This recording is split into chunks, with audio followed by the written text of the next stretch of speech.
सगळे सोलापूरकरांना आमचा नमस्कार. पुढच्या येणारी उद्याची जे आपली गणेश विसर्जनचा दिवस आहे त्याच्यासाठी सगळ्यांना शुभेच्छा.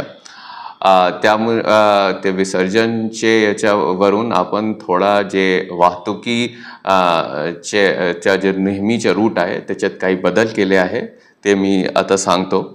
आता विजापूरकडून पुणे किंवा हैदराबादकडे जाणारा वाहनाकरिता जे आता नवीन मार्ग आपण दिले आहे उद्यासाठी ते नवीन विजापूर नाका, नवीन बायपास मार्गे ते केगाव ब्रिज ते पुढे इच्छित स्थळी.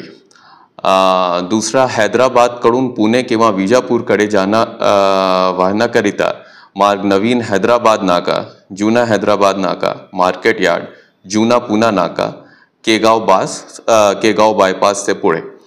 तीसरा विजापूर रोडने रेल्वे स्टेशन व एसटी स्टँड करिता पर्यायी मार्ग ते नवीन जे मार्ग आहे विजापूर नाका, ITI पोलीस चौकी, निर्मिती विहार, लियमवाडी चौक, सलगर वस्ती पोस्टे समोर, सलगर वाडी, नागोबा मंदिर ते पुढे जाणारा रस्ता.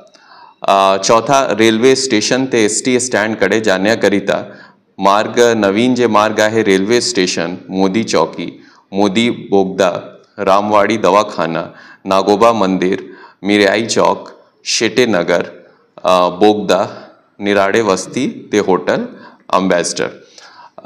पाचवा सोलापूर व जुळे सोलापूर शहरात येणाऱ्या चारचाकी प्रवासी वाहनाकरिता जे नवीन मार्ग आहे जुना पुणा नाका, जुना तुळजापूर नाका, जुना बोरमणी नाका, अशोक चौक मार्गे शहरात येणारा हा मार्ग. बार्शी सोलापूर रोड,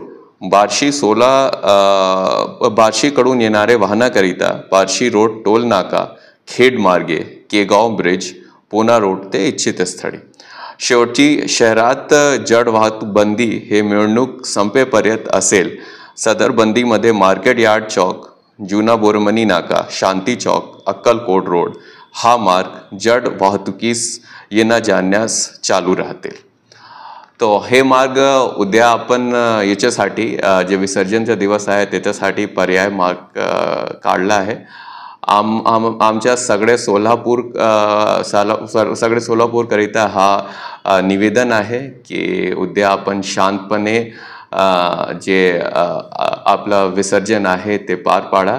सगळे पोलीस डिपार्टमेंट, सगळं सोलापूर शहर पोलीस आपल्या सोबत आहे. कुठल्या प्रकारचे काही अडचण होणार नाही सगळ्यांना. ते एवढं आमचे आव्हान आहे. जय हिंद, जय महाराष्ट्र.